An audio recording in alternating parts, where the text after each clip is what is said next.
네, 오늘 본문 요한복음 19장 31절에서 42절까지의 말씀은 예수님께서 십자가에서 운명하신 직후의 장면을 우리에게 보여줍니다.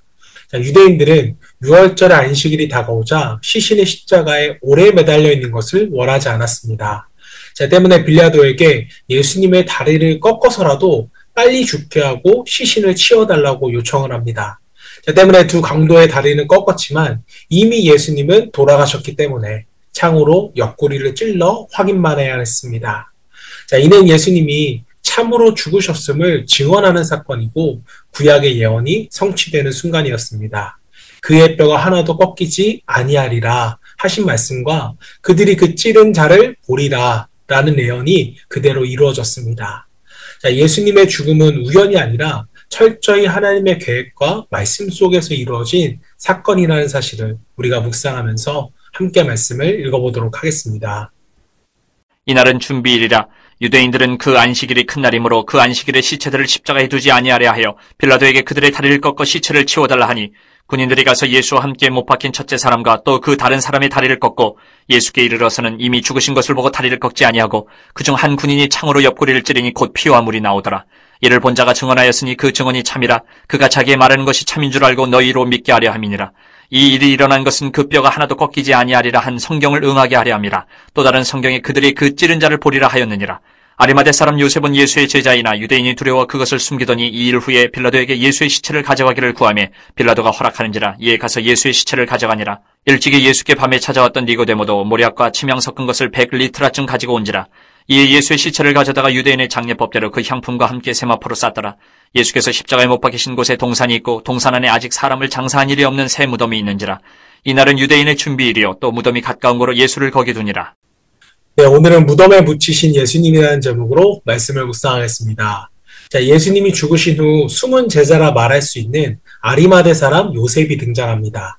자, 그는 유대 지도자였지만 예수님을 믿는 것을 두려워하여서 드러내지 못했습니다. 자, 그러나 이 결정적인 순간에 그는 빌라도에게 찾아가 예수님의 시신을 달라고 요청을 합니다. 자, 죽은 예수님을 위해 움직인 이 용기는 사실 살아계실 때보다 더 위험한 행동이었습니다. 자, 왜냐하면 예수님이 이미 십자가형을 당하셨다는 것은 로마와 유대 지도자로부터 모두 죄인이라는 판결을 받은 것이기 때문입니다.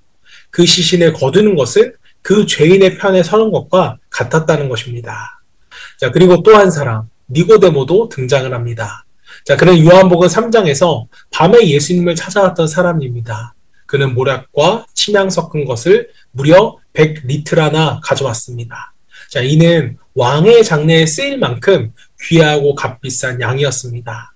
자, 그동안 조심스럽게만 믿음을 지켰던 그가 이제는 자신의 믿음을 드러내며 예수님의 장례를 위해 헌신한 것입니다. 자, 여러분, 우리는 여기서 진정한 제자의 용기에 대해서 생각을 해보게 됩니다. 예수님을 평생 따른다고 말했지만 위기 앞에서 도망친 제자들이 있었고 평소에는 드러나지 않았던 사람들이 이 결정적인 순간에 앞장서는 경우도 있습니다.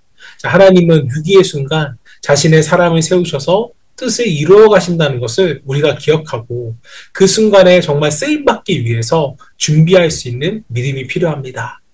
자, 요셉과 니고데모는 예수님의 시신을 세마포로 감싸고 향품을 바른 뒤 예수님을 아리마대 요셉이 소유한 새 무덤에 모셨습니다.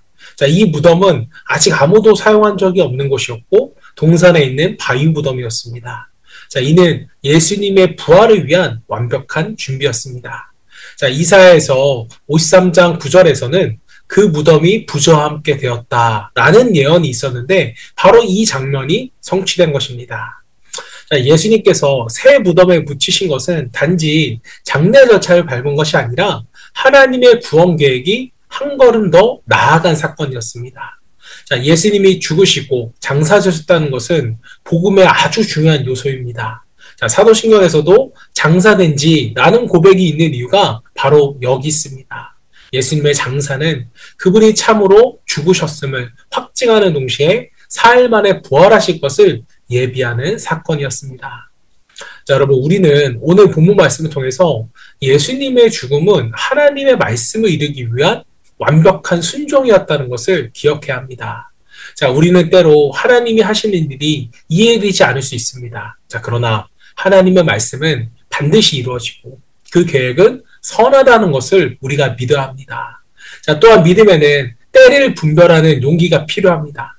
아리마대 요셉과 니고데모처럼 믿음을 드러내야 할 순간이 있습니다. 자, 그때 우리는 세상의 시선보다 주님의 시선을 더 의식해야 합니다. 장례와 무덤의 사건 속에서도 하나님의 구원 계획이 담겨져 있습니다. 우리의 인생에서 보이는 끝 같은 순간에도 하나님은 새로운 시작을 준비하고 계셨습니다. 자, 사랑하는 성도 여러분, 예수님은 십자가에서 운명하신 후에도 하나님의 계획 가운데 장사되셨습니다. 사람들의 눈에는 실패와 다 끝난 것처럼 보였지만 하나님의 눈에는 부활의 새벽을 향한 완벽한 준비였습니다. 자, 우리의 삶에도 어쩜 무덤 같은 시간이 있습니다. 소망이 끊어진 것 같고 더 이상 길이 없어 보일 때가 있습니다. 자, 그러나 주님은 무덤을 부활의 통로로 만드셨습니다. 오늘 이 말씀을 우리가 붙잡고 하나님의 계획은 언제나 선하다는 믿음으로 살아가는 저와 여러분 되시기를 주님의 이름으로 축원합니다. 이 시간 기도하실 때 십자가와 무덤의 사건 속에서도 하나님의 뜻이 있음을 우리가 기억하고 삶의 모든 일을 주님의 계획 안에서 바라볼 수 있는 믿음과 결단을 소망하며 함께 기도하겠습니다.